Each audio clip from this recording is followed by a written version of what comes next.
Então, dando início a mais um vídeo, agora a gente iniciando exatamente a matéria do segundo bimestre voltada aí aos segundos anos, a gente vai começar a falar sobre o existencialismo e o pensamento do Sartre. Então, na aula introdutória que eu postei semana retrasada ainda, eu tinha falado sobre, antes da live, antes das dúvidas e tal, eu tinha falado sobre a ideia de liberdade, algumas discussões sobre a questão da liberdade, mas agora a gente vai começar a falar sobre o pensamento específico da questão do existencialismo. Então, para a gente poder entender o que é o existencialismo, a primeira coisa que a gente precisa ter em mente é o contexto em que o existencialismo surge. Embora a ideia do existencialismo ela já de alguma forma estava presente na filosofia desde lá dos antigos, a gente vê alguma coisa de existencialismo em Santo Agostinho, que é um pensador do século IV, V depois de Cristo. A gente vê alguma coisa de existencialismo no pensamento do Pascal, que é um pensador do século XVI, XVII, contemporâneo do Descartes, inclusive, e meio que rival dele. Você vai ter o Kierkegaard, que é considerado o pai do existencialismo, que é um pensador, acho que é dinamarquês, eu sempre confundo a nacionalidade do Kierkegaard, que é do século XIX. O próprio Nietzsche é considerado um pensador existencialista do século XIX. Mas assim, a essência do existencialismo começa com Heidegger, que é um filósofo do século XX. É um pensador do século XX. Um pensador. E antes da gente falar propriamente do Sartre, nessa aula aqui eu quero falar alguma coisinha do Heidegger. Não vou me aprofundar muito, primeiro que ele é complicado, segundo que nem eu teria muito como falar dele, pelo menos nesse momento, né? E depois a gente fala do Sartre, que o pensamento é um pouco mais palpável, vamos falar assim. Bom, mas antes de falar propriamente do Heidegger aí, do Dasein, as ideias dele, e entrar na base do que vai ser o pensamento do Sartre. O contexto, o século XX. O Heidegger, assim como o Sartre também, eles vão produzir suas filosofias, seus pensamentos filosóficos entre as duas guerras mundiais e vão dar continuidade depois da Segunda Guerra Mundial. O Heidegger morre acho que na década de 60, o Sartre morre em 1980, então são pensadores também relativamente recentes. Esses dias eu estava gravando aí os vídeos do primeiro ano, falando de dois pensadores que morreram na década de 90, falando que são recentes. Se a gente compara, por exemplo, com Platão, que viveu 2.500 anos atrás, é a mesma coisa o pensamento aí do Sartre, mesmo Heidegger, que está um pouco mais para trás, são pensadores que são relativamente recentes. O que acontece no século XX, aí, nesse período do entre guerras?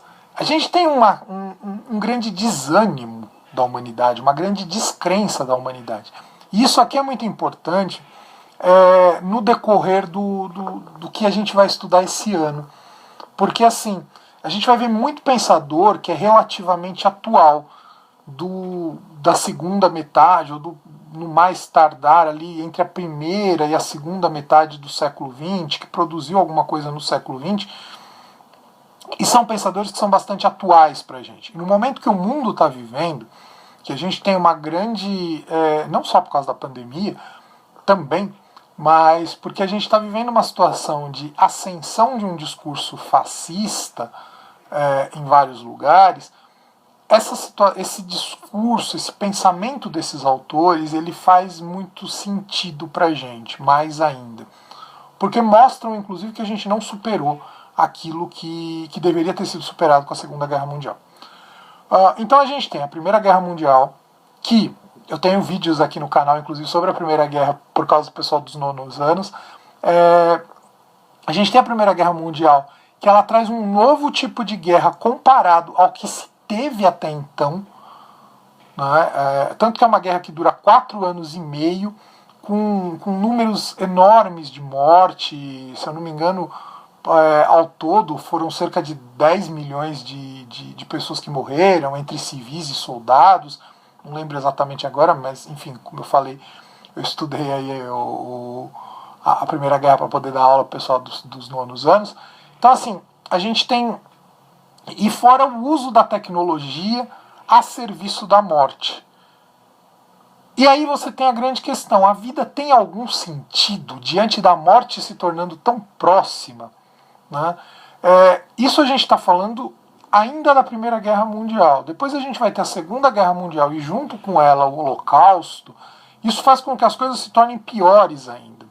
Com que a descrença na vida se torne pior ainda, se torne mais intensa.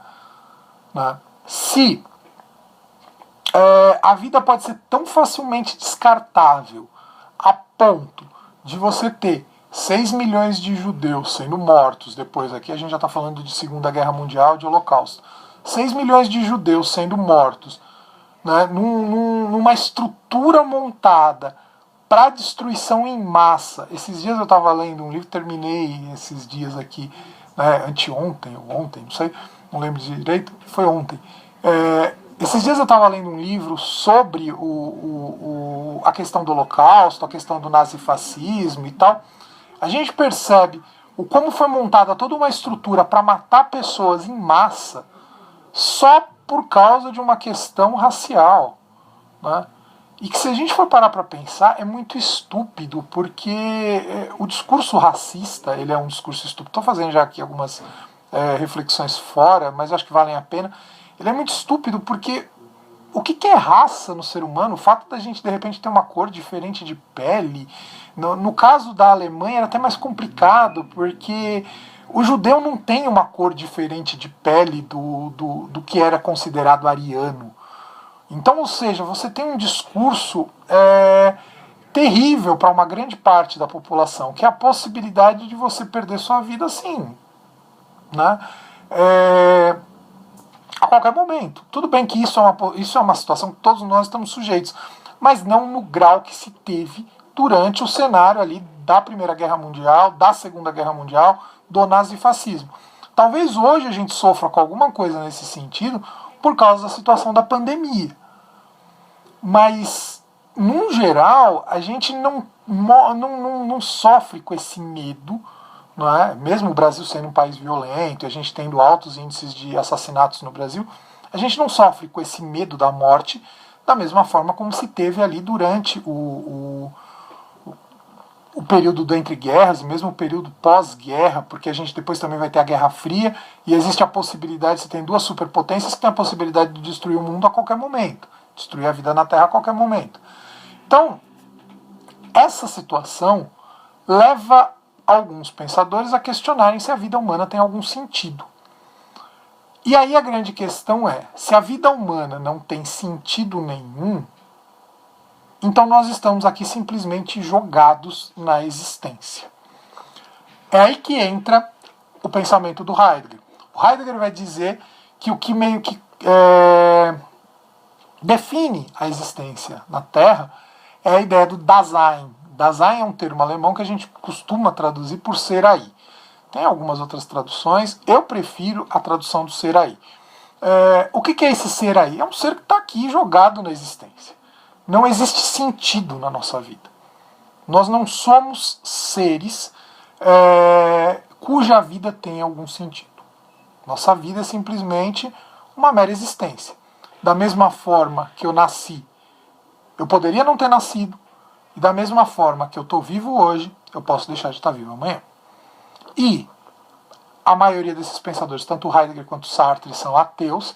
Eles não acreditam que exista algo maior do que a nossa existência aqui.